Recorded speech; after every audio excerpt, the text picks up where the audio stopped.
D'abord, on réunit des gens de tous horizons. On a 8 organisations politiques, on a des institutions, on a des chefs d'entreprise, des citoyens, voilà, des gens qui sont intéressés par l'action de politique publique, j'allais dire.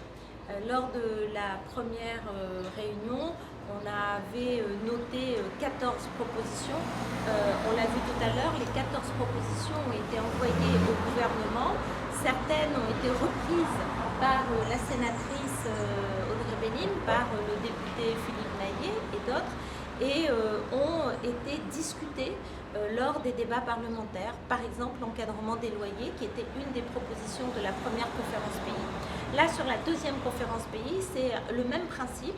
Il y aura des rendez-vous nationaux, puisqu'il y aura un SIOM, donc un comité interministériel. Il y aura aussi une visite du président de la République en avril. Et donc nous, notre idée, c'est avec tout ce collectif, faire ensemble des propositions qui émanent de tous les territoires, parce qu'il y a plusieurs territoires là qui sont représentés, sur tous les sujets qui intéressent les Réunionnais.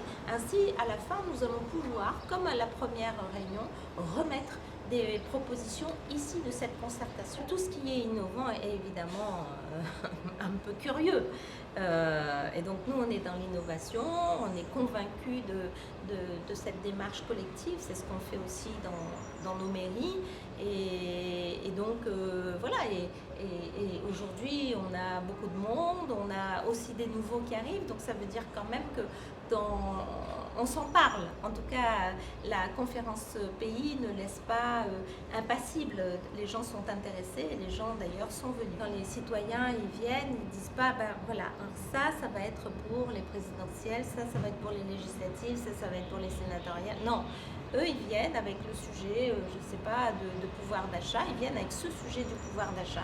Il est traité là où il y a des compétences pour le traiter. Si un maire a des compétences pour le pouvoir d'achat, ce sera traité par le maire. Il se trouve qu'il n'a pas de compétences pour le pouvoir d'achat.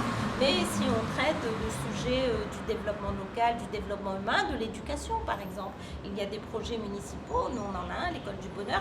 Donc oui, bien sûr que ce sont des projets, s'il y a des bonnes idées qui pourront être prises pour les prochaines campagnes, en l'occurrence les municipales.